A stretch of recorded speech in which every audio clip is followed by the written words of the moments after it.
अगर कोई इंसान सुबह सुबह सोकर उठे और उसे पता चले कि उसके पूरे खानदान की इज्जत रातों रात इंटरनेट पर तार तार हो चुकी है, तो उसके पैरों तले जमीन खिसकेगी या नहीं? और मान लीजिए, अगर वही घिनौना दाग उसके किसी अपने ही सगे या पड़ोसी ने गहरी साजिश के तहत लगाया हो, तो उस पर क्या बीतेगी? कुछ ऐसा ही रोंगटे खड़े कर देने वाला बवंडर एक गांव में उठता है, जिसने पूरे इलाके के लोगों की रातों की नींद और दिन का चैन पूरी तरह से छीन लिया। गांव के चौराहों से लेकर नीम के पेड़ के नीचे बिछी खाट तक बस एक ही कानाफूसी चल रही थी। आखिर कोई इंसान लालच में आकर किस हद तक गिर सकता है? मामला किसी मामूली चोरी, डकैती या जमीनी विवाद का नहीं है, बल्कि सीधे तौर पर एक परिवार के चरित्र और समाज की मर्यादा से जुड़ा हुआ है। खबर उड़ती उड़ती सामने आई कि इसी गांव के एक गरीब परिवार ने कुछ ऐसा कर दिया जिसकी उम्मीद किसी ने सपने में भी नहीं की थी। गांव के कुछ रसूखदार लोगों ने सीधे तौर पर संगीन आरोप लगाया कि सत्यप्रकाश की पत्नी सुमित्रा ने पैसों की हवस में अंधा होकर कई बाहरी पुरुषों के साथ बेहद आपत्तिजनक वीडियो रिकॉर्ड किए हैं। लेकिन बात सिर्फ यहीं खत्म नहीं होती। सबसे ज्यादा हिलाकर रख देने वाला सवाल तो सत्यप्रकाश पर खड़ा किया गया कि कोई पति ऐसी हद तक गिर सकता है कि वो अपनी ही पत्नी की ऐसे निजी वीडियो इंटरनेट पर अपलोड करवाए। इस बात की भनक जब तक गांव वालों को नहीं थी, तब तक सब कुछ एकदम शांत था। लेकिन जैसे ही ये राज खुला, वैसे ही पूरे इलाके में तहलका मच गया। देखते ही देखते बात सिर्फ बातों तक सीमित नहीं रही, बल्कि इस पूरे मामले ने एक बहुत बड़ा और हिंसक रूप अख्तियार कर लिया। एक दोपहर जो कुछ भी हुआ, उसने इस पूरे विवाद को थाने चौकी की दहलीज पर पहुंचा दिया। आखिर इन गंभीर आरोपों के पीछे असली सच्चाई क्या थी? क्या वाकई एक बंद कमरे के भीतर मर्यादाओं को ताक पर रखकर ऐसा कोई खेल चल रहा था, या फिर यह पूरी कहानी एक गरीब को मिटाने की साजिश थी? इस बात का जवाब जानने के लिए पूरा इलाका बेचैन था। इस पूरे बवंडर के केंद्र में जो सत्यप्रकाश और सुमित्रा है, उनकी जिंदगी कुछ महीने पहले तक बिल्कुल सामान्य चल रही थी। सत्यप्रकाश पहले बाहर किसी शहर में छोटा मोटा काम करता था और साल 2022 के आसपास वो वापस अपने गांव लौट आया था। घर की माली हालत बेहद तंग थी। 3 छोटे छोटे बच्चे थे जिनकी परवरिश का बोझ कंधों पर था, और कमाई का कोई पक्का जरिया नजर नहीं आ रहा था। इसी गरीबी और तंगी के बीच दोनों के दिमाग में शॉर्टकट से पैसे कमाने का एक अजीब ख्याल आया।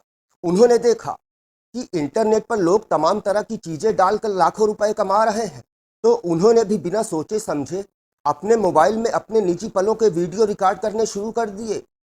उनका सोचना था कि ये एक गुप्त वेबसाइट है जिसे उनके गांव वाले या जान पहचान वाले इंसान कभी नहीं देख पाएंगे। लगभग 10 महीने पहले उन्होंने अपना पहला वीडियो बनाया था, और देखते ही देखते ऐसे ही करीब 26 से 27 वीडियो अपलोड कर दिए। सत्यप्रकाश और सुमित्रा के बीच इस काम को लेकर पूरी रजामंदी थी, और वो इसे एक जरिया मान रहे थे जिससे उनकी घर की कंगाली दूर हो सके। उन्हें इस बात का जरा भी अंदाजा नहीं था कि जिस तकनीक को वो अपनी तिजोरी भरने का साधन समझ रहे हैं, वही एक दिन उनके गले का फंदा बन जाएगी। गांव के माहौल में जहां लोग एक दूसरे के घरों में बिना दस्तक दिए चले जाते हैं, वहां ऐसी किसी बात को छुपा कर रखना नामुमकिन के बराबर होता है। दोनों अपनी ही धुन में मस्त थे और इस बात से बिल्कुल बेखबर थे कि उनके इस गुप्त काम पर किसी तीसरे की नज़र पड़ चुकी है। घर के भीतर की यह खामोश गतिविधि धीरे धीरे एक ऐसे बारूद के ढेर में तब्दील हो रही थी जिसमें एक छोटी सी चिंगारी लगते ही सब कुछ तबाह होने वाला था, और वो चिंगारी अब बहुत जल्द लगने ही वाली थी।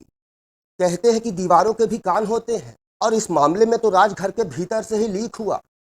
सत्यप्रकाश और सुमित्रा ने अपने घर में किसी परिचित को पनाह दे रखी थी, जिसका एक लड़का अक्सर उनके घर आता जाता रहता था।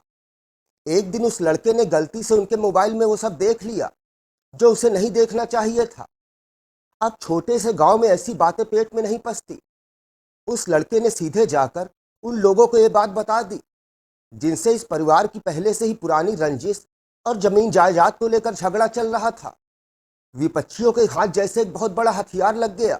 उन्होंने तुरंत उस वेबसाइट से सारे वीडियो डाउनलोड कर लिए, और देखते ही देखते उन्हें पूरे गांव के व्हाट्सएप ग्रुपों और रिश्तेदारों के मोबाइल फ़ोन में वायरल कर दिए। बात जब फैली तो पूरे गांव का माहौल पूरी तरह बदल गया। चौराहों पर लोग ताने मारने लगे, और महिलाओं के बीच सुमित्रा को लेकर तरह तरह की बातें होने लगी। लोग कहने लगे कि इन लोगों ने पैसों की हवस में आकर पूरे गांव की बहू बेटियों की इज्जत मिट्टी में मिला दी। पुरानी दुश्मनी की आग में घी का काम इस वायरल वीडियो ने किया, जिससे विपक्षियों का हौसला और ज्यादा बढ़ गया। एक दिन कुछ विपक्षी लोग लाठी डंडे लेकर सत्यप्रकाश के घर पर चढ़ गए। उन्होंने घर के आंगन में घुसकर गाली गलौज शुरू कर दी और देखते ही देखते बात इतनी बढ़ गई कि दोनों पक्षों के बीच जमकर लात घूंसे चले और मारपीट भी शुरू हो गई। चीख पुकार सुनकर जब बाकी लोग बीच बचाव करने आते हैं, तब तक सत्यप्रकाश और सुमित्रा को बुरी तरह से पीटा जा चुका था, जिसके बाद पुलिस को भी दखल देना पड़ा। मारपीट की घटना के बाद स्थानीय थाने की पुलिस हरकत में आई और दोनों पक्षों को पकड़कर ले गई। पुलिस ने शुरुआती तौर पर मारपीट का मुकदमा तो दर्ज कर लिया, लेकिन असली कहानी तो तब शुरू हुई जब विपक्षियों और गांव के कुछ लोगों ने सुमित्रा पर बेहद संगीन और घिनौने आरोप लगाने शुरू कर दिए। गांव वालों का कहना था कि यह मामला सिर्फ पति पत्नी के बीच का नहीं है, बल्कि ये महिला पिछले 5 साल से इस धंधे में शामिल है और रात के अंधेरे में इस गांव के भीतर बाहरी मर्दों का आना जाना लगा रहता है। आरोप यहां तक लगाया गया कि सुमित्रा कई गैर मर्दों के साथ आपत्तिजनक संबंध बनाती थी और सत्यप्रकाश खुद खड़े होकर उन बाहरी लोगों के साथ वीडियो बनवाता था, जिससे उन्होंने 10 लाख रुपए कमाए हैं। इन आरोपों ने पूरे मामले को एक बेहद घिनौने और आपराधिक मोड़ पर लाकर खड़ा कर दिया। पुलिस के सामने अब यह एक बहुत बड़ी चुनौती थी कि क्या वाकई इस इलाके में कोई ऐसा बड़ा रैकेट चल रहा था या फिर यह सिर्फ एक पारिवारिक दुश्मनी का बदला लेने का तरीका था। जब पुलिस ने सत्यप्रकाश का मोबाइल जब्त किया और उन वायरल वीडियो की गहराई से जांच की, तो उसमें शुरुआती तौर पर किसी तीसरे या बाहरी मर्द का चेहरा नजर नहीं आया। पुलिस की शुरुआती जांच के बाद सत्यप्रकाश और सुमित्रा को थाने से छोड़ दिया गया, लेकिन समाज की नज़रों में उन पर जो दाग लग चुका था, उसकी जांच अभी होनी बाकी थी। ये एक ऐसा मोड़ था जहां पूरी कहानी अब केवल एक वीडियो के वायरल होने तक सीमित नहीं थी, बल्कि इसमें इज्जत, चरित्र और कानून की एक ऐसी उलझी हुई कश्मकश शुरू हो गई थी जिसने दोनों पक्षों को कोर्ट कचहरी के चक्कर काटने पर मजबूर कर दिया था। थाने से छूटने के बाद जब ये पति पत्नी अपने घर लौटे, तो उनके लिए अपने ही घर में कदम रखना किसी सजा से कम नहीं था। पूरे समाज ने उनका हुक्का पानी पूरी तरह से बंद कर दिया था और लोग उन्हें देखकर थू थू कर रहे थे।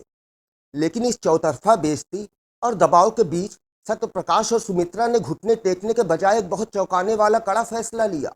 उन्होंने मीडिया और समाज के सामने आकर खुलेआम ये बात स्वीकार की कि गरीबी के कारण उनसे बहुत बड़ी भूल हुई थी कि उन्होंने अपने निजी वीडियो इंटरनेट पर डाले। लेकिन जो आरोप उन पर बाहरी मर्दों को बुलाने के लग रहे थे, वो पूरी तरह सफेद झूठ है। सत्यप्रकाश ने सीधे तौर पर गांव वालों और अपने दुश्मनों को चुनौती दे दी कि अगर किसी के पास एक रत्ती भर का भी सबूत है कि उसकी पत्नी का किसी बाहरी मर्द के साथ वीडियो था, तो वो सामने लाकर दिखाया जाए।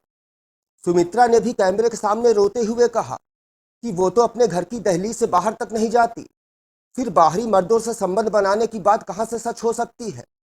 उसने साफ कह दिया कि अगर विपक्षी लोग आरोपों को साबित नहीं कर पाते, तो वो उनके खिलाफ कोर्ट में मानहानि का मुकदमा दर्ज कराएंगे।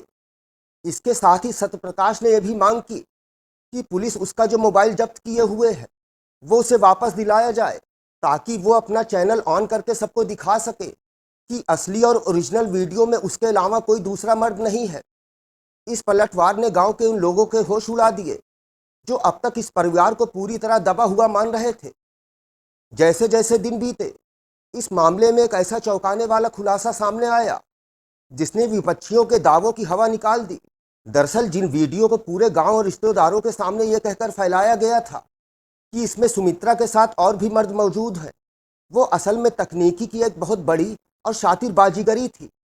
जांच में यह बात खुलकर सामने आ गई कि ओरिजिनल वीडियो सिर्फ उन पति पत्नी के ही थे, लेकिन विपक्षियों ने अपनी पुरानी रंजिश का बदला लेने के लिए उन वीडियो को उठाया और किसी ऐप के जरिए उनमें छेड़खानी की।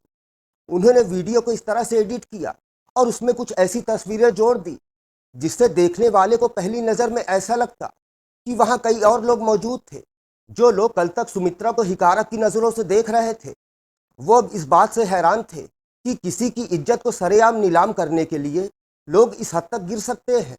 करवा चौथ के दिन का एक वीडियो जिसमें सुमित्रा सफ़ेद रंग की साड़ी में सत्यप्रकाश के साथ बैठी थी, उसे भी इस तरह से पेश किया गया जैसे किसी गलत काम के लिए तैयार हुई हो। इस एडिटिंग और साजिश के खुलासे ने पूरी कहानी का रुख ही बदल दिया और अब कटघरे में वो लोग आ गए जिन्होंने इस फर्जीवाड़े को अंजाम देकर एक पूरे परिवार को आत्महत्या की कगार पर धकेल दिया था। इस पूरी घटना ने उस परिवार के भीतर एक ऐसा मानसिक तनाव पैदा कर दिया था कि सत्यप्रकाश और सुमित्रा पूरी तरह से टूट चुके थे। उनके छोटे छोटे बच्चे थे जो गांव के दूसरे बच्चों के तानों और तिरस्कार का सामना करने को मजबूर थे। एक वक्त ऐसा आया जब सुमित्रा ने रोते हुए कैमरे के सामने कहा कि अगर इस तरह की बेइज्जती और झूठे लांछन बंद नहीं हुए तो उनके पास जहर खाकर जान देने के अलावा कोई दूसरा रास्ता नहीं बचेगा। उन्हें इस हाल में देखकर उनके सगे संबंधी और बूढ़े माँ बाप दिन रात रो रहे थे। घर के बड़े बुजुर्ग उन्हें डांट भी रहे थे कि आखिर दो पैसे कमाने के चक्कर में उन्होंने ऐसा आत्मघाती कदम क्यों उठाया जिसकी कीमत आज पूरा खानदान अपनी इज्जत देकर चुका रहा है। इस भावुक मोड़ पर गांव के कुछ बुजुर्ग और पुलिस के वरिष्ठ अधिकारियों को भी दखल देना पड़ा।